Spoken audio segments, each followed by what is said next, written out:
Hello friends, चला करूया संध्याकाळचं जेवण. संध्याकाळच्या जेवणात आहे पालकची भाजी. त्यासाठी मी घेतलं आहे पालक, बटाटा, लसूण, मिरची, टमॅटो हे सगळं कापून घेतलं आहे. ठीक आहे. आता कढई गरम करत ठेवली, त्याच्यामध्ये तेल टाकलं आणि आता हे लसूण आणि मिरची पहिले फ्राय करून घेऊया. तिथं तुम्हाला माहितीच असेल.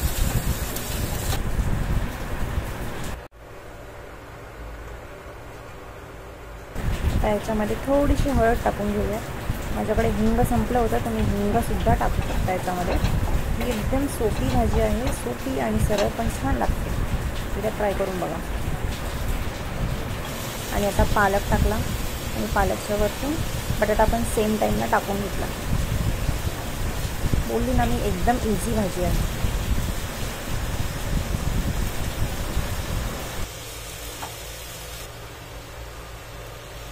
माझी भाजी जरा कमी झाली म्हणून मी बटाटे 2 घेतले होते. त्याच्यामुळे तुम्हाला याच्यामध्ये बटाटे जास्त दिसतील.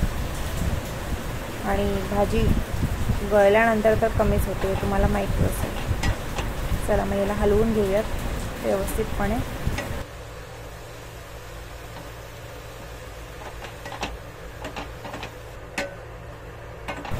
आता याच्यामध्ये राहिलेला टमाटोसुद्धा टाकून घेऊयात. 1 टमाटो मी घेतला होता. तुमच्या अंदाजाप्रमाणे तुम्ही टमाटो घेऊ शकता, जसं तुम्हाला आवडतं. टमाट्यामुळे आयर्न जे पालकच्या भाजीमध्ये असतं ते शोषलं जातं. आता मीठ टाकलं आहे मी. आता हलवून फायनली आपण झाकण लावून शिजत ठेवूया. हिरव्या पालेभाज्या नेहमी उघड्यामध्ये शिजवायच्या असतात, पण आता इथे बटाटा टाकला त्याच्यामुळे तर मला झाकण लावावं लागेलच. गॅस मीडियमवर ठेवला आहे मी. हे बघा, थोड्याच वेळात कसं पाणी सोडलं आहे भाजीने. तसं हलवून घेऊया एकदा भाजी आणि परत झाकण लावून ठेवून घेऊया.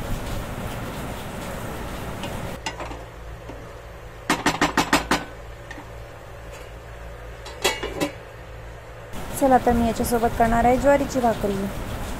तर मी ज्वारीची भाकरी थापून नाही करत, मी लाटून करते. हे बघा, हे माझे मोजण्याचं असं माप असतं. 1 2 3 4 मला 6 भाकऱ्या करायच्या होत्या म्हणून मी असं मापाने मोजते. तुम्ही ट्राय करून बघा. असं केलं तर मला बरं पडतं आणि माझं होतातही प्रॉपर. आणि पाणी इथे गरम करत ठेवलं आहे भाकरीसाठी.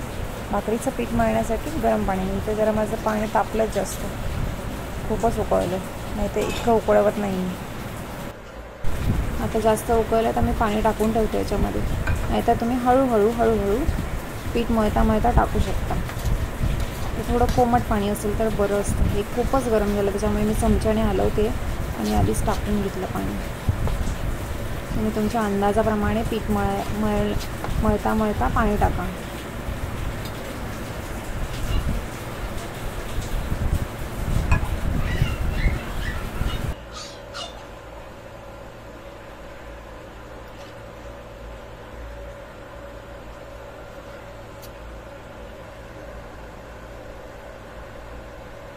हे बघा, भाजी ऑलमोस्ट डन झालेली आहे. तुम्ही अशीही खाऊ शकता. जर तुम्हाला थोडंसं पाणी हवं असेल तर मला ही अजून सुकी करायची म्हणून मी तिला अजून थोडं झाकून ठेवलं, जेणेकरून ती सुकी होईल. ना माझ्या लक्षात आलं की बटाटा तर शिजलेला आहे, तर मग आपण ओपनमध्ये ठेवूयात म्हणून मी झाकण उघडलं. आणि हे बघा, तोपर्यंत माझं पिठाचं जरा थंड झालं आहे, त्याच्यामुळे मी इथे मळायचा प्रयत्न करते. हाताला खूप चटके बसत होते. ठीक आहे, पण ऑलमोस्ट पीठ मळून झालेलं आहे माझं. भाजी पण झालेली आहे. आता तिला झाकण लावून मी गॅस बंद करून ठेवला. आणि हे बघा, माझं पीठसुद्धा रेडी आहे मळून.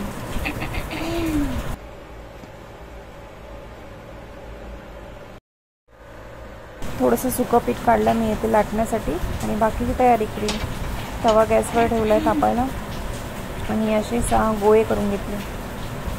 जशी चपाती करतो अगदी मी तसंच करते. म्हणजे फुलके जसं आपण मळतो त्याप्रमाणेच मी पद्धत यूज करून भाकरी करते. मला तसंच जमतं आणि त्या होतातही छान, मऊ होतात आणि लागतात पण चांगल्या. आता तुम्हाला जशी पद्धत योग्य वाटेल तसं तुम्ही करू शकता. आता मी लाटताना काही तुम्हाला दाखवू नाही शकले, कारण एका हातामध्ये मोबाईल पकडून लाटता नाही येते, त्यामुळे डायरेक्टली भाजताना दाखवते मी तुम्हाला. ती बघा अशी ती थोडीशी फुगली, ते हवा सगळ्या बाजून निघत होती त्याच्यामुळे ती फुगू नाही शकली.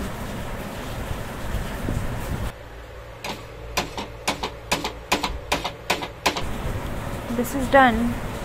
आता मी दुसरी दाखवते. ही बघा दुसरी छान झाली होती भाकरी माझी. ती मी पलटी मारून घेतली.